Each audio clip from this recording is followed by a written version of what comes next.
యేసుక్రీస్తు వారి పరిశుద్ధమైన నామములో అపోస్తలుల కార్యములు అనే పుస్తకాన్ని నేర్చుకోవడానికి ఈ స్థలం ఇచ్చేసినటువంటి క్రీస్తునందు ప్రతి సహోదరికి సహోదరి మనందరికీ వందనాలు తెలియపరుస్తున్నాను. మనం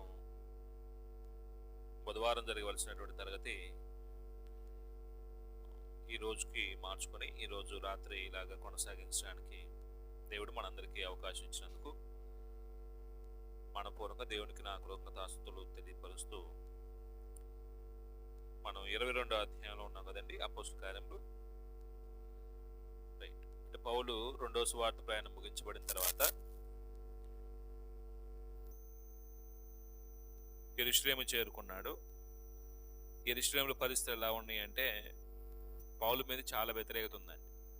పౌలు ధర్మశాస్త్రానికి మోషే నియమించినటువంటి ఆచారాలకి వ్యతిరేకంగా బోధిస్తున్నాడు సంగతి యూదులు చాలా పౌలు మీద వ్యతిరేకత ఉందనే సంగతి అక్కడ ఉన్న పెద్దలు గుర్తించి పౌలుకో సలహా ఇచ్చారండి. పౌలు మీద ఉన్నటువంటి వ్యతిరేకత పోగొట్టుకోవడానికి అల్లరి రగకుండా అక్కడ సమస్య పరిష్కరించబడే విషయంలో నలుగురు మొక్కుబడి చేసుకున్న మనుషులు ఉన్నారు, వాళ్ళకి అయ్యే తగులుబడి నువ్వు భరించు, నీ మీద మంచి అభిప్రాయం కలిగిద్దని చెప్పినప్పుడు పౌలు దాన్ని సమ్మతించాడు. అయితే 7 రోజులు గడిచిన తర్వాత పౌలుని యెరూషలేములో దేవాలయంలో ఆసియా నుంచి వచ్చినటువంటి యూదులు చూసి చాలా వ్యతిరేకంగా మాట్లాడారు. అంటే వాళ్ళ యొక్క ఊహాజబ్బు ఏంటంటే అన్యుణ్ణి దేవాలయం తీసుకొచ్చాడు, దేవాలయాన్ని అభ్యంతరపరిచాడు పౌలు అని పౌల్ని దొమ్మికి పట్టేసుకున్నారు. ఈడ్చుకుపోయారు. కొట్టే ప్రయత్నం చేస్తున్నప్పుడు అది అధికారులకు తెలిసింది. అధికారులు గొప్ప అల్లరి రేగినప్పుడు పౌల్ని అక్కడి నుంచి తప్పించే ప్రయత్నం చేశారు. అయితే అక్కడ అధికారిని ఒక రిక్వెస్ట్ చేశాను పౌలు, అంటే సెలవిస్తే నేను మాట్లాడుతున్నానని. అయితే ఏ భాషలో మాట్లాడి గ్రీకు భాషలో మాట్లాడాడు. అయితే అనుమతించాడు ఆయన.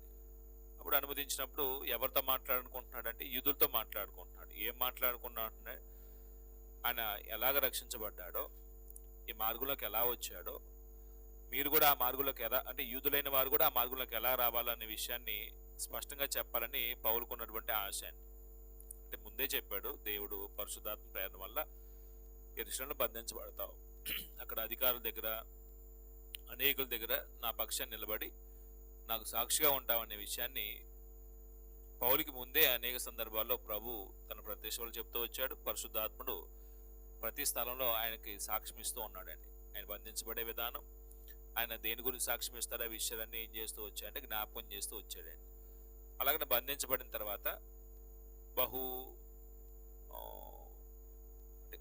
కనికరం లేకుండా దౌర్జన్యంగా కొట్టేశారండి. అయినప్పటికీ పౌలు సహించి వాళ్ళని ఎలాగా సంబోధించారంటే సహోదరులారా, అంటే వాళ్ళ మీద ద్వేషం ఏం లేదని. కొట్టినప్పుడు ఎవరి మీదైనా ఒకలాంటి వ్యతిరేకత ఉండిద్దండి. బాధ పెట్టినప్పుడు ఒకలాంటి అంటే మనసులో కొంచెం ముఖాలు వికారం చేసుకొని వాళ్ళతో మాట్లాడటానికి కూడా ఇష్టపడవాడిని. ఇక్కడ సహోదరులారనే సంబోధించి తండ్రులారా నేను ఇప్పుడు మీ ఎదుట చెప్పు సమాధానము నాలకించుడి అంటే ఎలాగ ప్లీజ్ చేశారు వాళ్ళని. సహోదరులు అనే మాట కానీ తండ్రులారనే మాట కానీ చాలా హుందాతనంతో గౌరవంతో పుగుండిన మాట అండి. అంటే వాళ్ళు అప్పటి వరకు పౌలంటే వ్యతిరేకంతో ద్వేషంతో కేకలు పెడుతూ ఇప్పటి వరకు పల్లరు సృష్టించినప్పుడు ఎప్పుడైతే ఈ మాట మాట్లాడారో పౌలు, అంటే ఏ భాషలో మాట్లాడుంటాడండి పౌలు? హెబ్రీ భాషలో మాట్లాడాడు. అంటే హెబ్రీలు వాళ్ళ మాతృభాష కాబట్టి ఆ భాషలో మాట్లాడినప్పుడు వాళ్ళందరూ నిశ్శబ్దంగా ఉండిపోయారు. ఇప్పుడు ఏం చెప్పాడు ఇక్కడ? ఆయన యొక్క పూర్వ స్థితి చెప్తూ వచ్చాడు. ఆయన ఎలాగ రక్షించబడ్డాడో, ఆయన ఏం చేసేవాడో, ఆయన యొక్క స్థితిగతులను వాళ్ళకి తేడాగా చెప్తూ వచ్చాడు. అంటే ఇది ఎందుకు చెప్తున్నాడు? ఆయన గురించి ఆయన సాక్ష్యం చెప్పుకోవాలనే.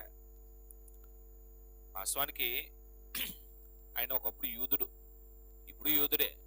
యూదా మతం విషయంలో నిష్ఠగా బ్రతికినవాడు, ఆచారాల విషయంలో నిష్ఠగా బ్రతికినవాడు, ధర్మశాస్త్రం విషయంలో అనింద్రుగా బ్రతికినవాడు, ధర్మశాస్త్ర పండితుడైనటువంటి గమాలీయుల దగ్గర విద్యను అభ్యసించిన వాడు.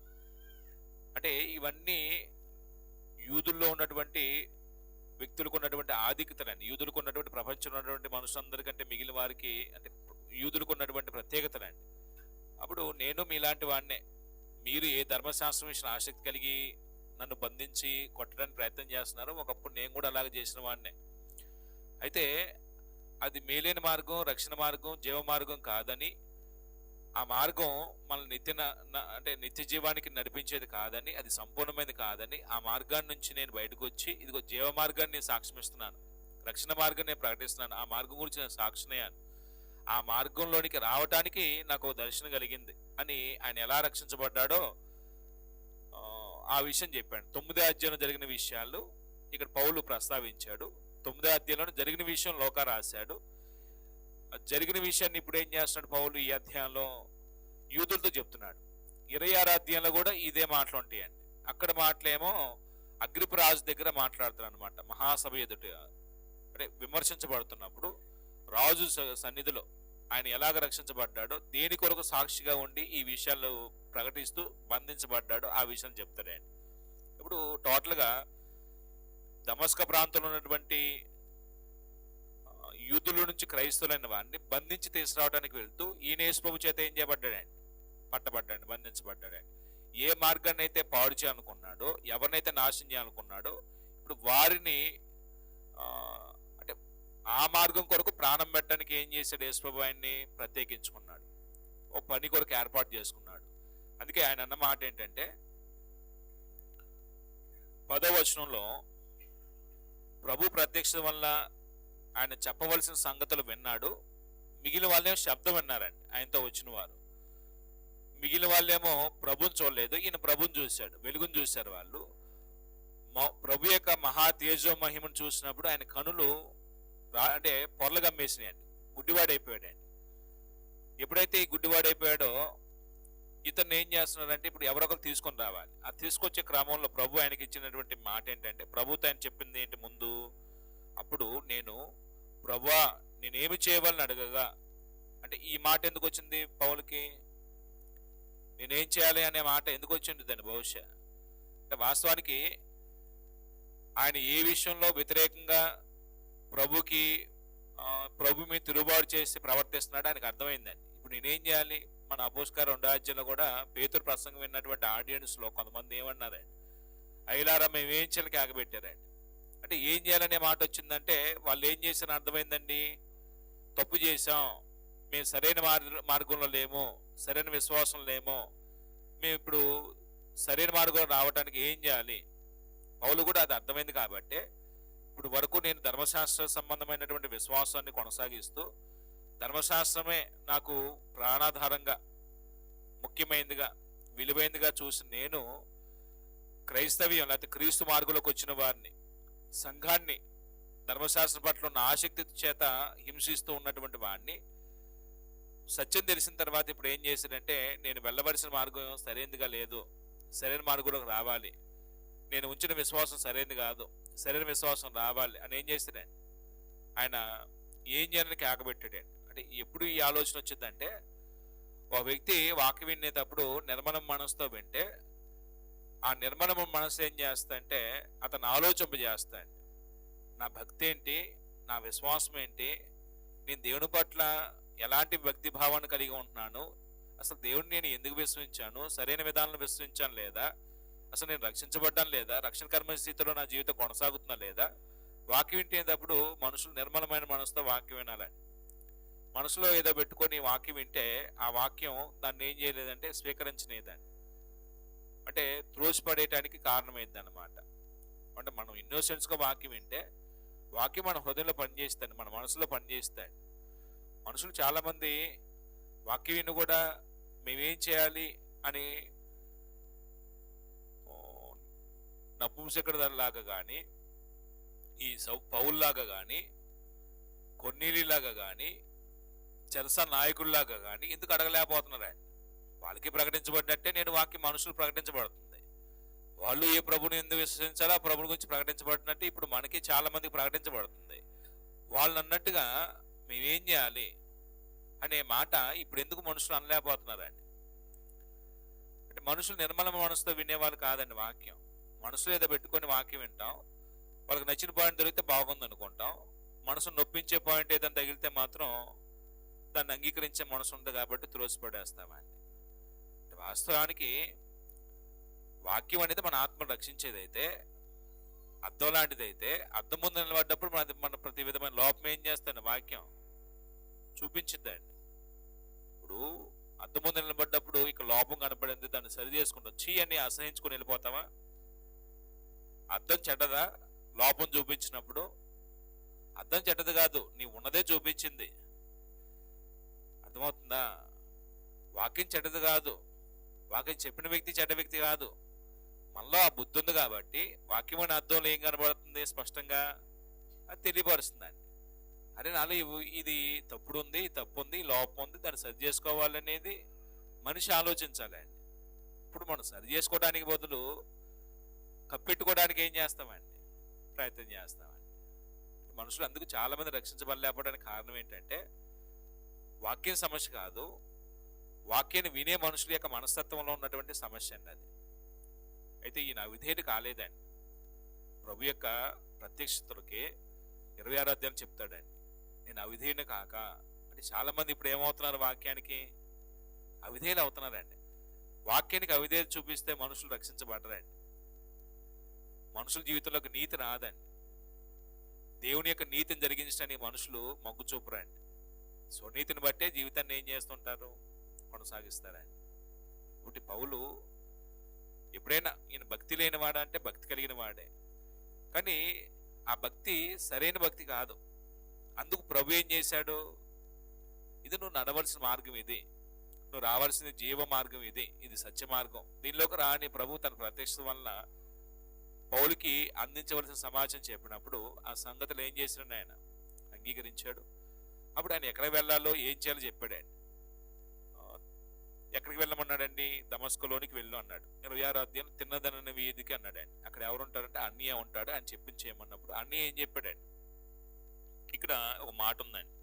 అననీయ గురించి చెప్పిన మాట ఏంటంటే, ఎవరంటండి అననీయ? 12వ వచనంలో, అంతటి ధర్మశాస్త్రం చొప్పున భక్తిపరుడును అక్కడ కాపురమున్న యూదులందరి చేత మంచి పేరు పొందిన వాడినైనా అననీయ ఒకడు నా ఎద్దుకు వచ్చి నిలిచి. ఈయన ఎవరంటే అండి, ఆయనకున్నటువంటి గౌరవప్రదమైనటువంటి స్థానం ఏంటంటే ధర్మశాస్త్రం చొప్పున భక్తిపరుడు.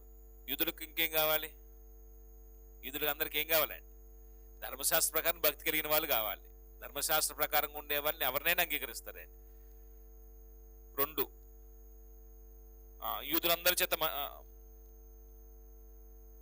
భక్తిపరుడు అక్కడ కాపురం ఉన్న యూదులందరి చేత మంచి పేరు పొందినవాడు. అయితే ఆయన ప్రభుని అంగీకరించి ఇప్పుడు ప్రభు పనులు ఏమవుతున్నాడండి? సౌలు రక్షించే విషయంలో ఒక పాత్ర వహిస్తున్నాడండి. అప్పుడు సౌలు దగ్గరికి వచ్చి అంటాడు, సౌలా సహోదరుడా, దృష్టి పొందమని నాతో చెప్పగా. అంటే దేవుడు ఆయనకి ఒక కృపావరం ఇస్తుంటే ఆయన సౌలుని ఏం చేశాడండి? స్వస్థపరిచాడండి. దృష్టి పొందమని చెప్పినప్పుడు ఆయన స్వస్థనుందండి. అప్పటికప్పుడే స్వస్థనుందాడా? 7 వారాల తర్వాత స్వస్థనుందాడా? అంటే దేవుడు చేసే కార్యాలు అలా ఉంటాయండి. ఇప్పుడు 7 వారాలు రండి, 3 వారాలు రండి, మీలో విశ్వాసం లేదు అందుకే స్వస్థ లేదు, అది కాదండి. ఇక్కడ దేవుడు ఇప్పుడైనా అవస్థను బట్టి రోగి నయం చేస్తారు తప్ప ప్రజలు ఏ ట్రాన్స్లోకి వెళ్ళిపోతున్నారంటే, ఎక్కడికి వెళ్తే 3 వారాలు వెళ్తే ఏదో జరిగింది, 2 వారాలు వెళ్తే ఏదో జరిగింది, 4 వారాలు వెళ్తే ఏదో జరిగింది, 5 వారాలు వెళ్తే ఏదో జరిగింది. ఎప్పుడైనా అపోస్తులు అలాగా 7 వారాలు రండి, 3 వారాలు రండి, 2 వారాలు రండి అని ఎక్కడైనా ప్రలోభ పెట్టారండి ఎవరినైనా? ఇప్పుడు ఒక రోగం వచ్చింది, డాక్టర్ గారి దగ్గరికి వెళ్ళాం, ఎన్ని రోజులు టైం పట్టిద్దండి? రోగాన్ని బట్టి టైం పట్టిద్దండి. జ్వరం అయితే 3 రోజులు 5 రోజులు పట్టిద్దండి. కొంచెం మలేరియా టైఫాయిడ్ అయితే 10 రోజులు పట్టిద్దండి. రోగాన్ని బట్టి ట్రీట్మెంట్ అండి, అంతేనే కాదని. కొంచెం దీర్ఘకాలికమైన వ్యాధులు ఉన్నాయండి, షుగర్ బీపీ లాంటివి అయితే ఇంక జీవితకాలం మందులు వాడుతూనే ఉండాలండి. మరి దేవుడికి ఎన్ని రోజులు కావాలండి? దేవుడికి ఎన్ని రోజులు కావాలండి స్వస్థత చేయటానికి? దేవుడికి రోజులు అవసరం లేదండి, ఒక క్షణం చాలండి. 12 ఏళ్ల నుంచి రక్తస్రావ రోగం చేత బాధించబడుతున్న స్త్రీ ప్రభు యొక్క వస్త్రం చెంగు ముట్టినప్పుడు ఏమైందండి? వెంటనే స్వస్థరాలైందండి. 40 సంవత్సరాల పాటు బలహీన పాదాలు కలిగిన వాడు, భిక్షాటం చేస్తూ బ్రతికిన వ్యక్తి, అపోస్తుల దగ్గర ఏమన్నా ఇస్తారేమని ఆశపడినటువంటి వ్యక్తి, వెండి బంగారం మా దగ్గర లేదు కానీ మాకు కలిగిందే నీకు ఇస్తామని నజరేయుడైన యేసుక్రీస్తు నామమున లేచి నడుమని లేచిన చెప్పినప్పుడు అతను దిక్కును లేచాడండి. 7 వారాల తర్వాత కాదని లేచింది. 7 వారాలు కనిపెట్టలేదండి. మనుషుల్ని ప్రస్తుతం సేవకులు చాలా మంది ఏం చేస్తారంటే ఇలాంటి ట్రాన్స్ఫర్ తీసుకెళ్తారండి. మనుషులు కూడా అదే కావాలండి. 7 వారాలు అయితే తగ్గింది నాకు అనుకోవడం జరిగింది. పాపాలు పోవటం మనుషులకు అవసరం లేదండి. ఇప్పుడు పాపం పోయి దేవుని కుమారుడుగా దేవుని కుమార్తెగా మార్పు చెంది పరలోకం వెళ్ళటం గురించి మనుషులు ఆలోచించట్లేదండి. మనుషులకి ఏం కావాలంటే నాకు కోరిక ఉంది, నాకు అవసరం ఉంది, అక్కడికి వెళ్ళి తీర్చబడింది. ఇతర మత విశ్వాసాలకి క్రైస్తవ్యానికి తేడా ఏంటి దాంట్లో? మీరు అర్థం చేసుకోండి. నేను విమర్శించడానికి కాదు చెప్తుంది. ఇతర మత విశ్వాసాల్లో కూడా అక్కడ చెట్టుకి వెళ్తే ముక్కుంటే నాకు పుట్టారండి, లేకపోతే నాకు ఇచ్చారండి, నాకు అది కలిగిందండి, అయితే అక్కడ మొక్కున్నాను, అక్కడికి వెళ్ళాను, అక్కడ ఇది చేశాను కాబట్టి నాకు ఇది కలిసి వచ్చింది. ఎందుకు వెళ్తున్నారంటే వాళ్ళు చెప్పే కారణం అదేనండి. మీరు ఎవరైనా అడగండి ఇతర మత విశ్వాసాలని, ఇక్కడ నీతి ఉంది అందుకే నేను ఇక్కడికి వస్తున్నాను, పరిశుద్ధత ఉంది ఇక్కడ, సత్యం ఉంది ఇక్కడ అని చెప్తారండి ఇతర మత విశ్వాసాలు? కాదండి. వాళ్ళకి ఏదో గురి ఉండిద్దండి.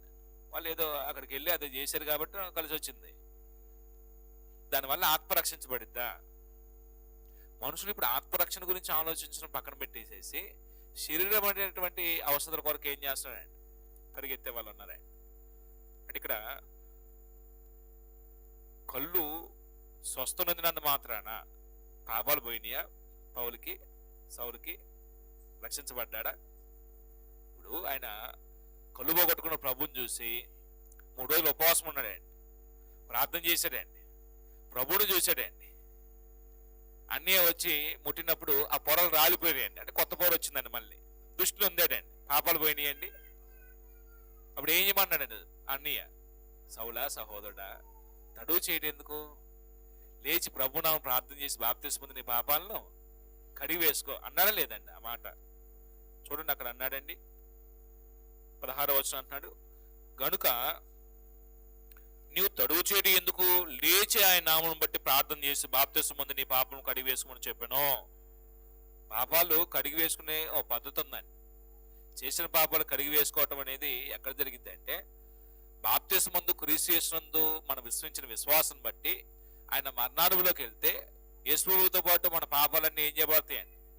కడిగివేయబడతాయండి. ఆయన క్రీస్తు యొక్క రక్తం నిర్దోషమైంది కాబట్టి, నిష్కలంకమైంది కాబట్టి, ఆ నిర్దోషమైనటువంటి నిష్కలంకమైన రక్తం ప్రతి పాపాన్ని ఏం చేస్తాయండి? కడిగివేస్తాయండి. అంటే పాత నిబంధనలు అయితే జంతు బలు ఉండేయండి. ప్రాయశ్చిత్తార్థ బలిగా వాళ్ళు ఏం చేస్తారంటే గొర్రెనో మేకనో ఎడ్నో ఇది తీసుకొచ్చినప్పుడు ఆ యాజకుడు ఆ పాపం యొక్క పరిహారం కొరకు ఆ బలిని అర్పించేవాడండి. ఆ రక్తాన్ని బట్టి దేవుడు వాళ్ళ పాపాలను క్షమించేవాడండి. పాత నిబంధనలో ఉన్నటువంటి ఎడ్ల యొక్క మేకల యొక్క రక్తము ఆరాధకునికి సంపూర్ణ సిద్ధి కలుగుచేయలేదు కాబట్టి, మనసాక్షి ప్రతి సంవత్సరం ప్రతి వ్యక్తి మీద దోషారోపణ గురవుతున్నారు కాబట్టి, పాపాలు పూర్తిగా తీసివేయలేని బలును దేవుడు ఏం చేశాడు? ఎత్తివేసి నిర్మలమైన మనస్సాక్షి ఇవ్వటానికి క్రీస్తు యొక్క రక్తాన్ని దేవుడు ఏం చేశాడండి? ముందుగా సిద్ధపరిచినటువంటి ఆ రక్తాన్ని కాలం పరిపూర్ణమైనప్పుడు ఈ లోకంలోకి యేసుప్రభువుని పంపించి ఆయన నిర్దోషమైనటువంటి నిష్కలంకమైనటువంటి గొర్రెపిల్ల వంటి క్రీస్తు యొక్క రక్తాన్ని ఏం చేసి మనందరి పాపలకు రైదనంగా చెల్లించాడండి. ఇప్పుడు బాప్తిసం పొందుతున్న వ్యక్తి ప్రధానమైన ఉద్దేశం ఏంటంటే, ఎందుకు బాప్తిసం పొందాలి అంటే, నేను పాపిని, నేను పాపముల చేత అపరాధం చేసి చచ్చిపోయిన స్థితిలో ఉన్నాను, నేను దేవుని దూరస్తులుగా ఉన్నాను, నేను దేవుని శత్రువుగా ఉన్నాను, నేను దేవుని విరోధిగా ఉన్నాను, పాపం నా మీద ప్రభుత్వం చేస్తుంది, నా మనస్సాక్షి దోషభరితమైన జీవితంతో నేను మానసికంగా చాలా కృంగిపోయి ఉన్నాను. ఈ రోజున క్రీస్తు యొక్క రక్తంలో కడుగుబట్టడం వల్ల నా పాపాలు కడిగి వేసుకుంటాను, ఆ పాపపు దాశల గురించి నేను విడుదల పొందుతాను, దేవునితోనే శత్రుత్వాన్ని పోగొట్టుకుని దేవునితో సమాధాన పడతాను, దేవుని కుమారుని అవుతాను, ఆ విరోధ భావం పోగొట్టుకుని నీతి ముందుకు తీర్చబడతాను అంటే ఈ గురితో ఒక వ్యక్తి ఏం చేయబడాలి? బాప్తిసం దగ్గర రావాలండి. ప్రస్తుతం బాప్తిసం కూడా ఎందుకు పొందుతున్నామో తెలియకుండానే పొందే వాళ్ళు ఉన్నారండి. నువ్వు ఎందుకు పొందాలి బాప్తిసం అనేది తెలియకుండానే ఇచ్చాయని ఎందుకు ఇస్తాడో తెలియదు, పొందుకునే ఆయన ఎందుకు పొందుతాడో తెలియదండి. స్పష్టంగా బైబిల్లో చెప్పిన ఏంటంటే, పాప క్షమాపణ కొరకు బాప్తిసం. అవులా సహోదరుడా, తడువు చేయడం ఎందుకు? ఆయన నామం బట్టి ప్రార్థన చేసి బాప్తిసం ముందు నీ పాపాలను ఏం చేయమన్నాడండి? కడిగి వేసుకో. ఇప్పుడు బాప్తిసం పొందడం అనేది బాప్టైజో అనే పదంలో ముంచుట కప్పెట్టు అనే పదం ఉంది కదండి. అంటే ముంచబడుతున్నప్పుడు ఏం జరిగిద్ది అంటే, ఆ నీటికి ఆ శక్తి ఉండిద్దా? మనం ముంచబడినప్పుడు ఆ నీటిలో ముంచబడతాం కదా, అది కాలవో లేకపోతే తొట్టిలోనో లేకపోతే సముద్రంలోనో ఎక్కడ బాప్తిస్మం ఇస్తారు, నీటిలో ముంచబడుతున్నాం. అప్పుడు నీటికి ఆ శక్తి ఉండిద్దా? నీటికి ఉండదండి. నువ్వు ఉప్పు నీళ్ళలో పొందినా, మంచి నీళ్ళలో పొందినా, మురికి నీళ్ళలో పొందినా, లేకపోతే ఎలాంటి నీళ్ళలో పొందినా కానీ నీటికేం శక్తి ఉండదండి. అవేం జలం శుద్ధ జలమేం కాదండి. కానీ మనం ఉంచిన విశ్వాసం చూడండి, ఆ విశ్వాసానికి కూడా ఆ శక్తి. ఇప్పుడు నయమాన్ ఉన్నాడండి, సిరియా దేశానికి ఒక అధికారి, అది కుష్ఠరోగం వచ్చిందండి. కుష్ఠరోగం వచ్చినప్పుడు ఆ దేశంలో ఉన్నటువంటి ఎవరు కూడా ఆయనకు బాగు చేయలేకపోయారు.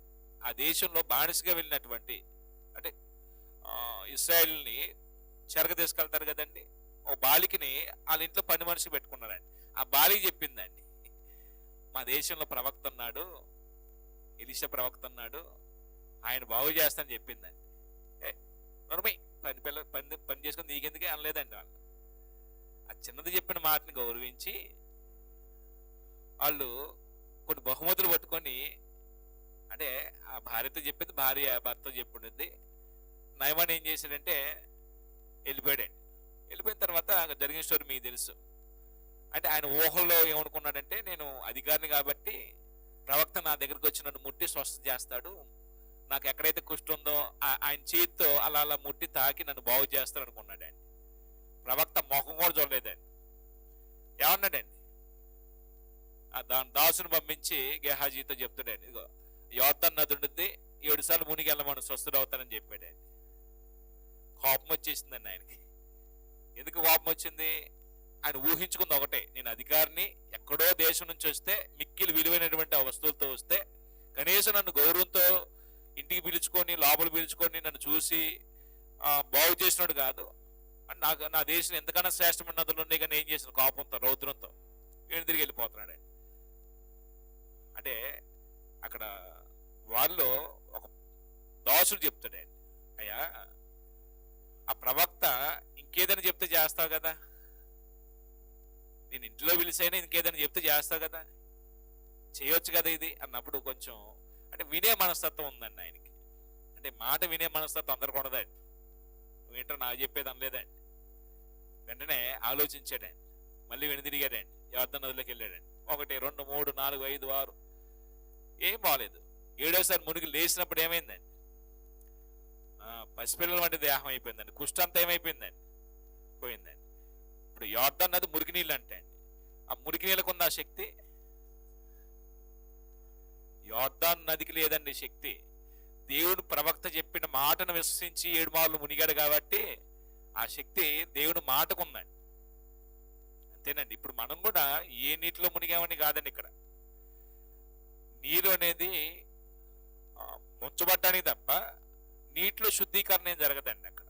కానీ మనం విశ్వాసం చూడండి, నేను యేసుప్రభువుతో పాటు చనిపోతున్నాను ఈ రోజున నా పాప జీవితం విషయంలో, యేసుప్రభువుతో పాటు సమాజపడుతున్నాను, నా ప్రాచీన స్వభావాన్ని నేనేం చేస్తున్నాను, నా మోస జీవితాన్ని ఏం చేస్తున్నాను, ఒకవేళ త్రోవబోతానని ఏం చేస్తున్నాను, అసూయపరునైతే అసూయని ఏం చేస్తున్నాను, కలహప్రియునైతే కలహాన్ని ఏం చేస్తున్నాను, స్వార్థపరునైతే స్వార్థాన్ని ఏం చేస్తున్నాను.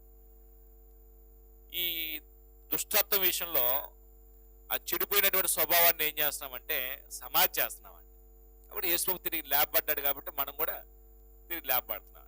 రాత్రి మేము రోమపత్రిక చదువుకున్నప్పుడు ఇదేనా మేము చదువుకుందాం. అంటే యేసుప్రభు యొక్క మరణాలలోకి వెళ్తుందండి బాప్తిస్మం పొందుతున్నప్పుడు. అంటే మనం బాప్తిస్మం అనేది చిన్న విషయం కాదండి, అది దేవుడి సంకల్పం అండి. కాబట్టి పౌలు గొప్ప భక్తి కలిగిన వాడే, ధర్మశాస్త్ర విషయంలో అనిందుడు బ్రతికిన వాడే. ఆయనకు కూడా బాప్తిస్మం ఎందుకు? ఎందుకంటే ఆయన కూడా పాపాల కొరకు ఏం చేయబడాలండి, క్రీస్తు యొక్క రక్తంలో కడుగుబడాలండి. ఆయన పాపాల విషయంలో క్షమాపణ కలగలేదు. అందుకు అన్నయ్య చెప్పిన మాటను గౌరవించి బాప్తిస్మం పొందాడా. నేనే గొప్ప భక్తి కలిగిన వాడిని, నాకు బాప్తిస్మం ఎందుకు అన్నాడా. అంటే మనం చేసే భక్తి సరైనది కాదైతే ఆ విషయంలో ఆలోచించాలండి, సరైన దాంట్లోకి రావాలండి. కొన్ని దగ్గర అది నేర్చుకునేది, పౌల దగ్గర మనం అది నేర్చుకునేది. అంటే చాలా మంది మనం చేసేది రైట్లే అనుకుంటాం తప్ప సరైన విషయాల్ని అంగీకరించి సత్యంలోనికి రావడానికి మనుషులకి విధేయత కూడిన మనస్తత్వం ఉండదండి. వచ్చిన సమస్య అది. అప్పుడు ఆయనకి ఏం పని అప్పు చెప్పాడు? మన పితల దేవుడు తన చిత్తము తెలుసుకొనుటకు మన పితల దేవుడు అన్నాడండి. అంటే అనగానే వాళ్ళకి ఎలాంటి అభిప్రాయం ఏర్పడుద్ది అంటే, అవును మన పితల దేవుడు యెహోవా, అంటే ఆయన మాటలు ఏం చెప్తున్నాడు అని వాళ్ళు కొంచెం అభిమానం కలిగిద్దండి. మన పితల దేవుడు తన చిత్తము తెలుసుకుంటకు ఆ నీతిమంతుని చూచుటకును, ఎవరా నీతిమంతుడు? యేసు ప్రభువు. ఆయన నోటి మాటలు వినుటకును నిన్ను నియమించి ఉన్నాడు. అప్పుడు నీకు అన్నవాటిని గురించి విన్నవాటిని గురించి సకల మనుషులు ఎదుట ఆయనకు సాక్షివై ఉండు. అంటే ఈయన చూశాడు ప్రభుని, ప్రభు యొక్క మాటలు విన్నాడు కాబట్టి ప్రభుకి ఏమై ఉంటాడు? ఈయన భవిష్యత్తులో సాక్షి ఉంటాడు. సాక్ష్యం అంటే కన్న వాటిని విన్న వాటిని తెలియపరచడం అండి. చూసిన వాటిని విన్న వాటిని డైరెక్ట్గా మనం చెప్పటం సాక్ష్యం. అప్పుడు బాప్తిసం పొందాడు. బాప్తిసం పొందిన తర్వాత అంతటి నేను యెరూషలేము తిరిగి వచ్చి దేవాలయంలో ప్రార్థన చేయుచుండగా పరవశుని ప్రభుని చూచుతుని, అంటే ఎప్పుడైతే ఈ మాటలు చెప్పాడో ప్రభుని చూశాను, ప్రభు తర్వాత మాట ఇంకోటి ఉండిద్దండి. ప్రభు ఆయన అన్ని జనుల దగ్గరికి వెళ్ళమనే విషయాన్ని చెప్పినప్పుడు వాళ్ళు మిక్కిలి కోపంతో, ఒకసారి చూద్దాం ఆ మాట కూడా. అప్పుడు నీవు త్వరపడి యెరూషలేమును విడిచి శీఘ్రముగా వెళ్ళుము, నన్ను గూర్చి నీవిచ్చిన సాక్ష్యం మీరు అంగీకరింపరని నాతో చెప్పను. అందుకు నేను, ప్రభువా, ప్రతి సమాజ మందిరంలో నీ యందు విశ్వసించిన వారిని, విశ్వాసం ఉంచిన వారిని నేను చెరసాల్లో వేయించు కొట్టుచు ఉంటునని వారికి బాగా తెలియను. మరియు నీ సాక్షి అయిన స్తెఫను రక్తం చిందించినప్పుడు నేను కూడా దగ్గర నిలిచి అందుకు సమ్మతించి అతని చంపిన వారి వస్త్రములకు కావలి ఉంటుందని చెప్పితని. అందుకు ఆయన, వెళ్ళుము, నేను దూరముగా అన్ని జనులకు నేను పంపితునని నాతో చెప్పాను. అంటే ప్రభు ఏం చెప్పాడంటే, అంటే వాళ్ళు నీ మాట వినరు, నువ్వు వెళ్ళిపో. ఎక్కడికి వెళ్ళమన్నాడు? అన్ని జనుల దగ్గరికి వెళ్ళమో. అంటే ఈ మాటలు యూదులకు ఎలా అనిపిస్తాయండి?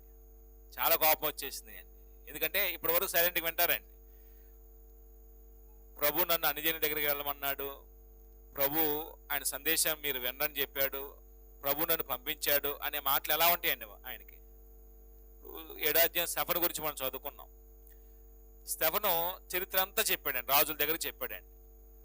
ఆకాశం తెరబట్టి దేవుని కుడిపాశం ఉన్న మనుషు కుమారుడు నిలబడి ఉన్నట్టు నేను చూచున్నాను అనగానే ఏమన్నారని ఇక్కడ పళ్ళు కొరికారని అందరు కూడా. ఇంక సాక్షులతో మన పని లేదు, ఇంకెవరితో మనకు సంబంధం లేదు. నేను సంపన్నాన్ని ఏం చేశానండి? రాళ్ళు ఇచ్చుకొని కొట్టడం ప్రారంభించారండి. అంటే ఇప్పుడు వాళ్ళకి నచ్చిన విషయాలు చెప్తున్నప్పుడు వినసొంపుకి వింటారండి.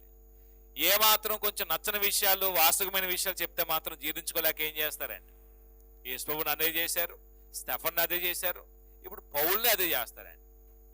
అంటే ప్రభు గురించి చెప్పినప్పుడు అంగీకరించే మనసు లేదు కాబట్టి, ఇప్పుడు వాస్తవానికి భక్తి కలిగిన వారైతే కొంచెం లేఖనాల పట్ల పరిశీలన దృక్పథం కలిగి వాటిని అంగీకరించే మనసు ఉంటే, అవునా పౌలా, నేను ఈ విషయంలో అపార్థం చేసుకున్నాను యేసు ప్రభుని, అన్ని జనుల దగ్గరికి వెళ్ళమన్నాడు, అన్ని జనులు కూడా రక్షణ ఉందని ప్రవక్తలు చెప్పారు కదా, అప్పుడు పౌల్ని అంగీకరిస్తారండి.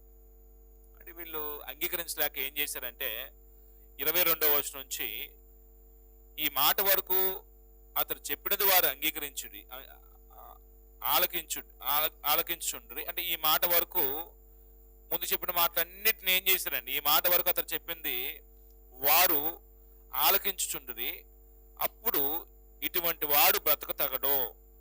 ఏం చేశారండి? ఫైనల్ గా స్తెఫన్ ఏమన్నారు? ఇంకా ఈ మాటలతో మన సాక్షులతో మనకు సంబంధం లేదు అని ఆయన చంపడానికి పూనుకున్నారు కదా. ఇంక ఇలాంటి వాడు బ్రతకడానికి తగదు. ఇలాంటి వాడు అంటే అన్ని జనులకి వెళ్ళమన్నాడు అనే మాట జీర్ణించుకోలేకపోతున్నారే. యూదుడే ఉండి అన్ని జనుల దగ్గరికి వెళ్ళమంటాడా? అన్ని జనులకు సహాసం చేయడానికి అసలు యూదుడికి తగదు కదా. అంటే మన ధర్మశాస్త్రానికి, మన మోక్ష చట్టానికి ఇతను వ్యతిరేకే కాబట్టి ఇతను చంపాలి, ఇతను బ్రతకడానికి యోగ్యుడు కాదు. భూమి మీద ఉండకుండా వాడిని చంపివేయడానికి ఆకలి వేసి ఏ నేరం చేశాడు పౌలు? వాళ్ళు ఏ విషయంలో యేసుని అపార్థం చేసుకుంటున్నారు, ఏ మార్గాన్ని దూషిస్తున్నారు, ఆ మార్గంలోకి రావడానికి యేసుని గురించిన విషయాలు చెప్తుంటే వాళ్ళు ఏం చేస్తున్నారు? గ్రహించక ఇది బ్రతకడానికి యోగుడు కాదు, భూమి మీద ఉండటానికే యోగుడు కాదు, చంపేయడానికి ఆకలి పెడుతున్నారండి. అప్పుడు వారి కేకలు వేయచ్చు, తమ బట్టలను విదిల్చుకొని ఆకాశం తట్టు దుమ్మెత్తిపోయిచుండగా, అంటే ఎంత రాద్ధాంతం చేశారండి. అంటే వారు కేకలు వేస్తున్నారు, బట్టలు విదిల్చుకుంటున్నారు, ఆకాశం తట్టు దుమ్మెత్తిపోతున్నారు ఆయన. ఆ తంతు చూస్తున్నప్పుడు ఎలా ఉండిద్దండి?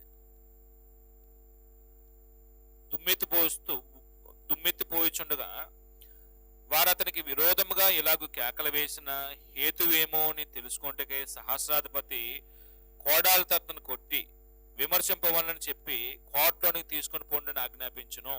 అంటే ఈ సహస్రాధిపతి అంటే ఈయన కంట్రోల్లో ఉన్నాడు కదా, తీసుకెళ్లారు కదా. అంటే ఇప్పుడు ప్రజలందరూ వ్యతిరేకించినారండి. ప్రజలందరూ వ్యతిరేకించి దుమ్మెత్తిపోస్తూ కేకలు వేస్తున్నప్పుడు అంటే కొంచెం అల్లరిని ఆపడానికి ఏం చేశారండి ఆయన? పౌలు మీద వ్యతిరేకంగా ఉన్నారు కాబట్టి పౌలను కొరడాలతో కొట్టమంటానికి అనుమతించాడు ఆయన. అందుకు శాంతపడతాడు ఏమండి. అప్పుడు అంటే ఈయన తప్పు చేసిన విషయం కానీ ఏదన్నా రుజువుపరచబడిందా? నేరం ఏదన్నా తీర్పులో విమర్శించబడి ఈ తప్పు చేశాడు కాబట్టి ఈ శిక్ష విధించండి అని ఏదన్నా జడ్జిమెంట్ వచ్చిందా? ఏమి రాలేదండి. ఏమి రాకుండా ఇప్పుడు శిక్షించడానికి అనుమతించాడు కదా. ఏం జరిగిందో చూడండి ఒకసారి. 25వ వచనంలో వారు పౌలును వారులతో కట్టుచున్నప్పుడు, వారులు అంటే ఏంటండి? వారులు అంటే చర్మం, అంటే లేసులు అంటే చర్మంతో చేసినటువంటి త్రోళ్ళు. అంటే తాడు వేరు, చర్మంతో చేసినటువంటి నారలో వేరండి. అడు సోదరులు చెప్పినట్టుగా వాటితో కట్టడానికి ప్రయత్నం చేస్తున్నారండి. ఇప్పుడు పౌలు ఆయనకు ఉన్నటువంటి అధికారాన్ని ఒక్కడు ఉపయోగించుకున్నాడు. చూడండి ఏమన్నాడంటే, వారు పౌలును వారులతో కడుచున్నప్పుడు అతడు తన దగ్గర నిలిచి ఉన్న శతాధిపతిని చూచి, శిక్ష విధింపకే రోమీడైన మనుషుల్ని కొరడాలతో కొట్టుటకు మీకు అధికారం ఉన్నదా అని అడిగాను. అంటే శిక్ష విధింపకే అంటే నేరం రుజువుపరచబడిన తర్వాత ఇతని నేరం చేశాడు కాబట్టి ఈ శిక్ష విధించాలని పై అధికారులు ఏం చేస్తారంటే ఒక తీర్పు తీరుస్తారండి. ఆ తీర్పు తీర్చకుండా, శిక్ష విధించబడకుండా ఇప్పుడు కొట్టడానికి పూనుకుంటున్నారు. ఇప్పుడు అలా కొట్టడానికి అనుమతి ఉందా రోమీని? ఆయనకున్నటువంటి అధికారాన్ని ఒకటి ఉపయోగించుకుంటున్నాడు. ఏంటంటే ఆయన పుట్టుకతో రోమా పౌరసత్వం కలిగిన వాడు కదా. ఇంతకుముందు ఎక్కడో చెప్పాడండి రోమా పౌరసత్వం కలిగిన వాడు అనే విషయాన్ని ఇంతకుముందు ఎక్కడ చెప్పాడు అమ్మా. 16వ అధ్యాయంలో ఫిలిప్పీ ప్రాంతంలో బంధించబడ్డప్పుడు ఆయన ఒక మాట చెప్పాడు. ఆయనకి రోమా పౌరసత్వం, రోమా అధికారం ఉందండి. అంటే వాళ్ళ తండ్రి వాళ్ళ తాతలో రోమా ప్రభుత్వంలో ఒక ఉద్యోగులు అయి ఉండొచ్చు బహుశా. అక్కడ పుట్టినటువంటి ఆ కుటుంబంలో వచ్చిన వాడు కాబట్టి ఆయనకు కూడా ఏమిచ్చారంటే ఆ పౌరసత్వం వచ్చిందని స్వతహాగా పుట్టుక నుంచే ఆయన రోమా పౌరసత్వం కలిగిన వాడుగా పౌలు రోమా పౌరసత్వం కలిగిన వాడు. ఇప్పుడు రోమా పౌరసత్వం కలిగిన వాడికి స్వతంత్రుడు కాబట్టి వాళ్ళని కొట్టకూడదండి. అంటే మరి వీళ్ళు తెలియక ఏం చేస్తున్నారు? యూదుడు అనే ఉద్దేశంతో కొట్టడానికి అనుమతించాడండి. వారులతో కట్టేస్తున్నారండి. శిక్ష విధింపకే రోమా పౌరసత్వం కలిగిన వాడిని కొట్టడానికి అక్కడ అన్న మాట ఏంటంటే, రోమీయులైన మనుషులను కొరడాలతో కొట్టుటకు మీకు అధికారం ఉన్నదా అని అడిగాను.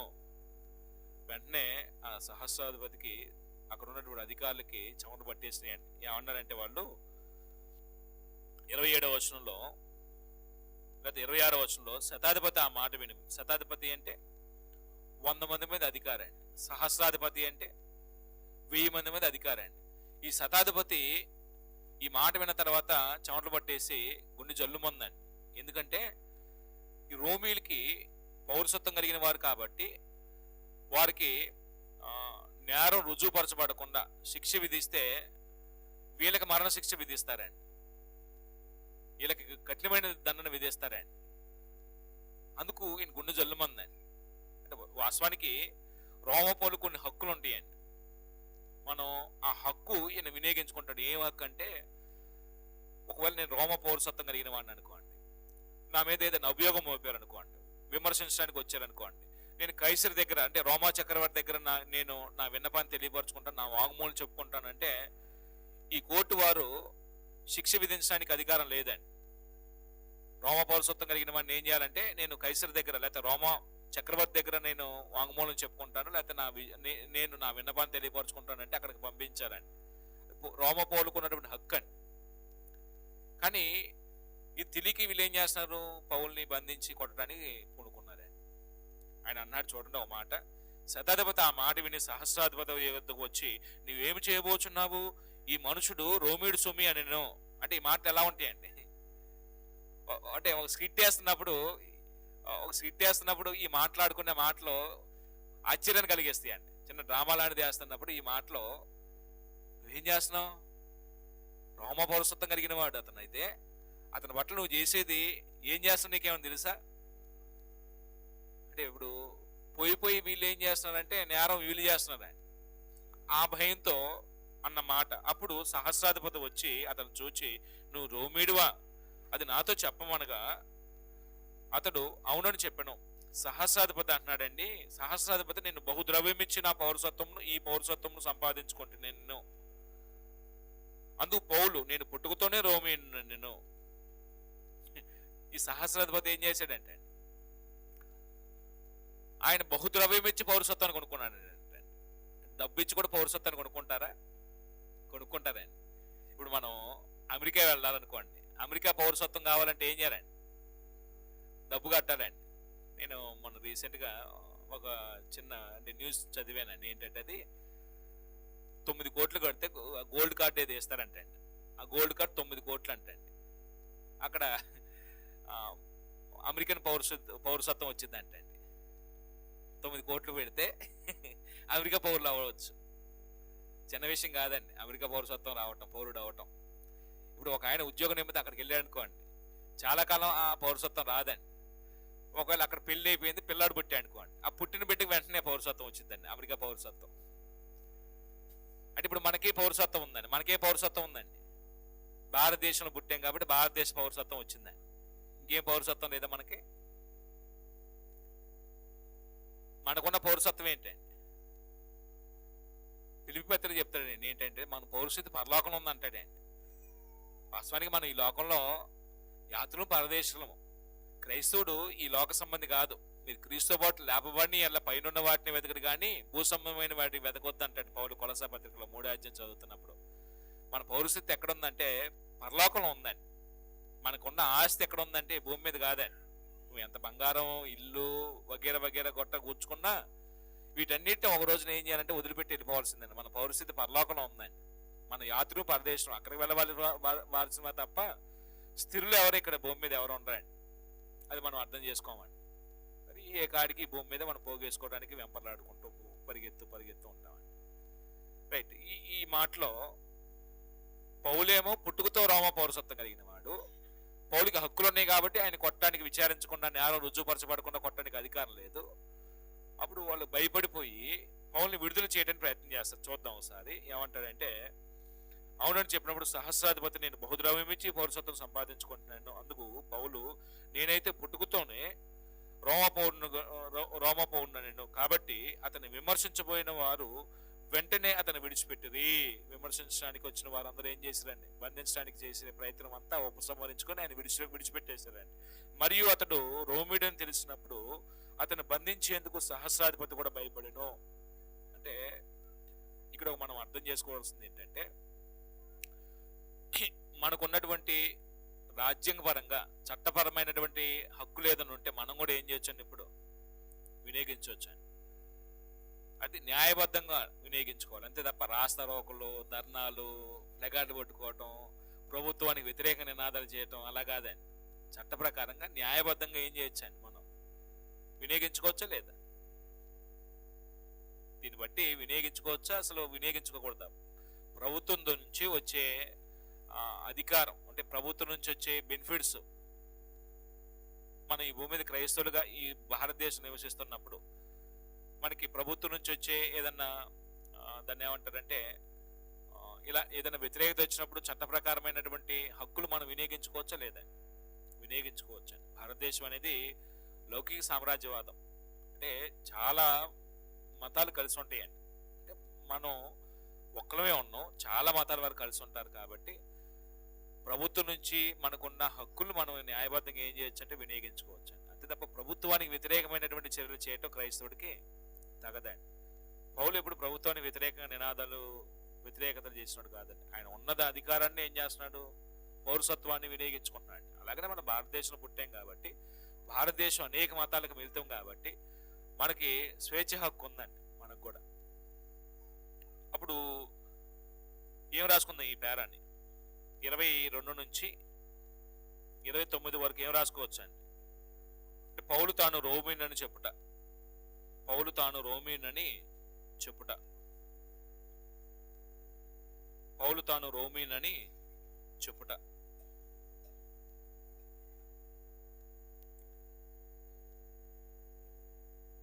పౌలు తాను రోమీన్ అని చెప్పుట. అప్పుడు రోమా పౌరసత్వం కలిగిన వాడికి ఇంత వ్యతిరేకత ఎందుకు వచ్చిందని సహస్రాధిపతి సందేహం అండి. ఇప్పుడు సందేహం పట్టిందండి. అప్పుడు ఎందుకు ఇలాగ ఈయన మీద ఇలాగ దౌర్జన్యంగా ఇలాగ కొట్టడానికి వస్తున్నారు, మోగ్గా వస్తున్నారని ఇప్పుడు ఒక సభను ఏర్పాటు చేశాను. సభ ఎదుట నిలబెడతాడండి. చూద్దాం, 30వ వచనం ఒకటి చదివి ముగించుకుందాం. మరునాడు యూదులు అతని మీద మోపిన నేరమేమో తాను నిత్యముగా తెలుసుకొని కోరి. యూదులు ఆయన మీద అసలు ఏ నేరం మోపారు, ఇంతమంది ఇలాగ వ్యతిరేకిస్తున్నారు ఆయనకి, ఆయన తెలుసుకోవాలని కుతూహలం వచ్చింది ఆయన.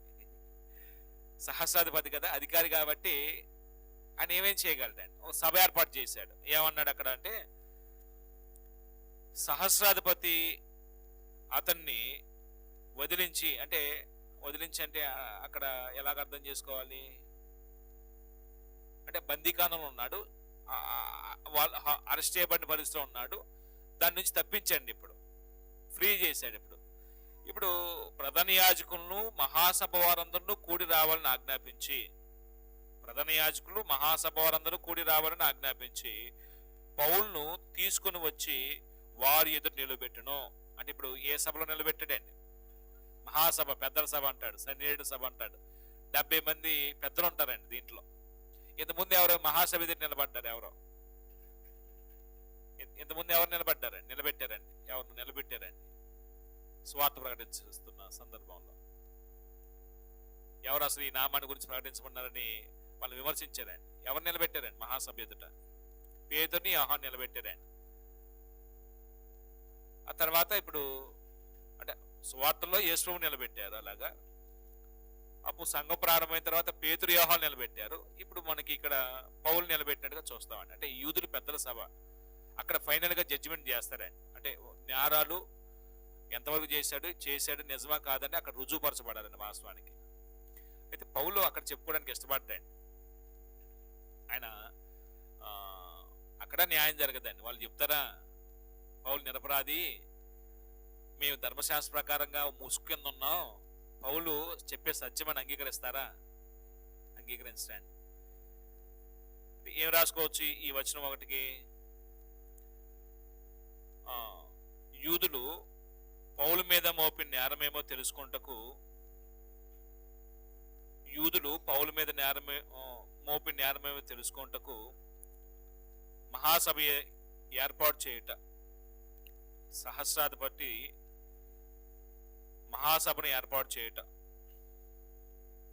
యూదులు పౌలు మీద మోపిన నేరం తెలుసుకుంటకు సహస్రాధిపతి సభను ఏర్పాటు చేయట్లేదు, మహాసభను ఏర్పాటు చేయట.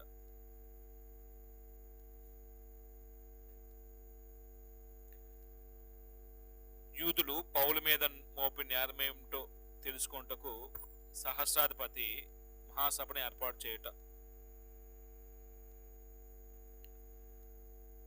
అప్పుడు 22వ అధ్యాయాన్ని మనం ఏ మాట చేత గుర్తు పెట్టుకోవచ్చండి?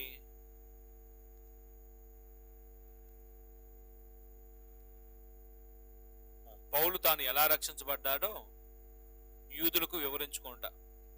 పౌలు తాను ఎలా రక్షించబడ్డాడో యూదులు ఎదుట వివరించుట. పౌలు తాను ఎలా రక్షించబడ్డాడో అపోస్తలుడైన పౌలు లేకుంటే అపోస్తలుడైన పౌలు తాను ఎలా రక్షించబడ్డాడో యూదుల ఎదుట వివరించుట. అంటే ఈ పేరాలో లేకపోతే ఈ అధ్యాయంలో మనం నేర్చుకోవాల్సినటువంటి సూత్రం ఏంటండి? ఏదైనా ఉందా మన ఆత్మీయ జీవితానికి అవసరం ఒక సూత్రం? మొదటి పేరాలు తను ఎలా రక్షించబడ్డాడు చెప్పాడు. పౌలు తన రోమా పౌరసత్వం కలిగిన వాడిని 2వ పేరాలో వివరించాడు. సభ ఎదుట పౌలు నిలబెట్టారు.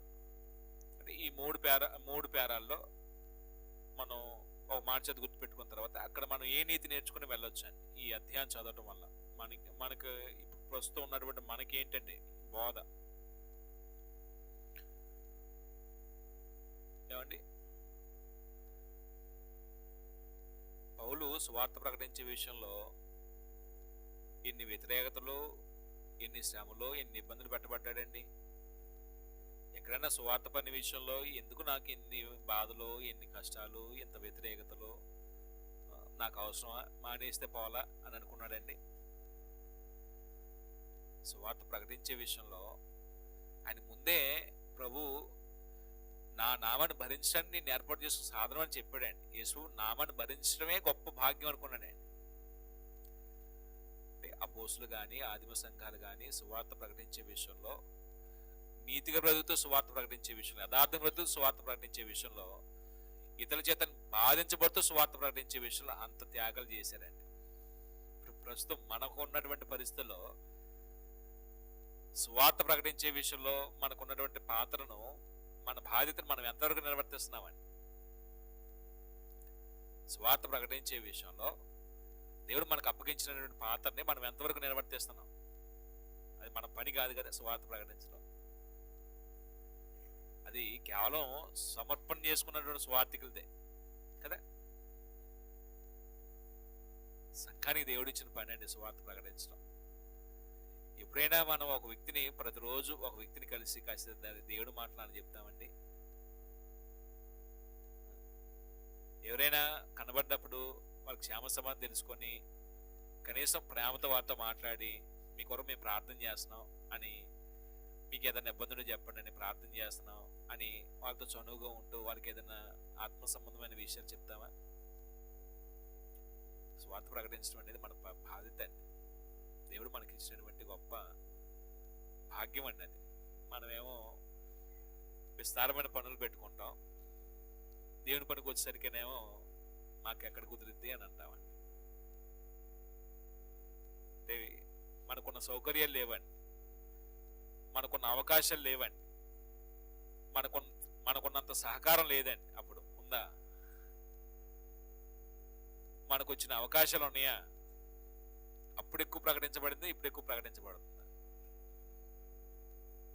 ఇప్పుడు ఎక్కువ ప్రకటించబడుతుందండి. అందుకే చాలా మంది రక్షించబడుతున్నారు. చాలా మంది నాశనకరమైన స్థితిలో నుంచి తప్పించబడి జీవ మార్గంలోకి వస్తున్నారు. సత్యం ప్రకటించబడుతుందా, అబద్ధం ప్రకటించబడుతుందా? సత్యం తెలిసిన వాళ్ళేమో ఈ జీవన సంబంధమైన వాళ్ళనే చిక్కుబడిపోయారు. మనకి తిండి కొదువు లేదు, నిద్ర కొదువు లేదు, సంపాదన కొదువు లేదు. ఈ మూడు విషయాలు సఫిషియెంట్గా ఉంచాడు దేవుడు. మరి దేవుడు పని విషయంలో చాలా విషయాలు మనం వెనకబడ్డామండి. అందరికీ వందనాలు. ప్రార్థన చేసుకుందాం. పరిశుద్ధుడ నీతిమంతులకు మా తండ్రి, కృపా సత్య సంపూర్ణకు మా దేవ, మీరు ఇచ్చిన కృపను బట్టి, అవకాశాన్ని బట్టి ఈ రాత్రి కాల సమయంలో అపోస్తుల కార్యం అనే పుస్తకాన్ని మేము, పౌలు యెరూషలేములో బంధించబడినటువంటి సంగతులు మేము చదువుకోగలిగే అవకాశాన్ని ఇచ్చారు. స్వార్థను ప్రకటించే విషయంలో గురిగా పెట్టుకొని ఆత్మల సంపాదనే ధ్యేయంగా ప్రభు కొరకు బ్రతికే బ్రతుకులో ఆనందం కోరుకుంటూ ప్రభు కొరకు చనిపోవడానికి కూడా సిద్ధపడినటువంటి పౌలు జీవితాన్ని నేను అపోస్తుల కార్యంలో మేము చదువుతున్న సందర్భాలన్నింటిలో ఆయనకున్నటువంటి ఆసక్తి, తీవ్రత నేటి తరం మాకు ఎన్నో పాఠాలు నేర్పిస్తూ ఉంది. సత్యం పక్షాన్ని నిలబడి ప్రకటిస్తున్నప్పుడు అనేక ఆటుపోట్లు, వ్యతిరేకతలు, ఇబ్బందులు, ప్రతికూలతలు ఆయనను ప్రకటించే విషయం ఎక్కడా కూడాను వెనుతిరక్కువ ధైర్యంగా, నిబ్బరం కలిగి మీ సేవా పరిచర్యలో బలంగా ముందుకు సాగిపోయినటువంటి పౌలు యొక్క జీవితం మా జీవితాలను ప్రేరేపిస్తూ ఉండగా మమ్మల్ని మేము పురుకొల్పుకోగలిగే విషయంలో జ్ఞానము, వివేకమైన హృదయం మాకు దయచేయండి. ఈ రాత్రి ఇలాగా ఈ తరగతిలో పాల్గొని ఉన్న ప్రతి సహోదరుని, సహోదరులను కూడా మీరు దీవించండి, ఆస్వాదించండి. వారి కుటుంబాల్లో వారికి ఉన్నటువంటి ప్రతి అవసరతను మీరు జ్ఞాపకం చేసుకుంటండి.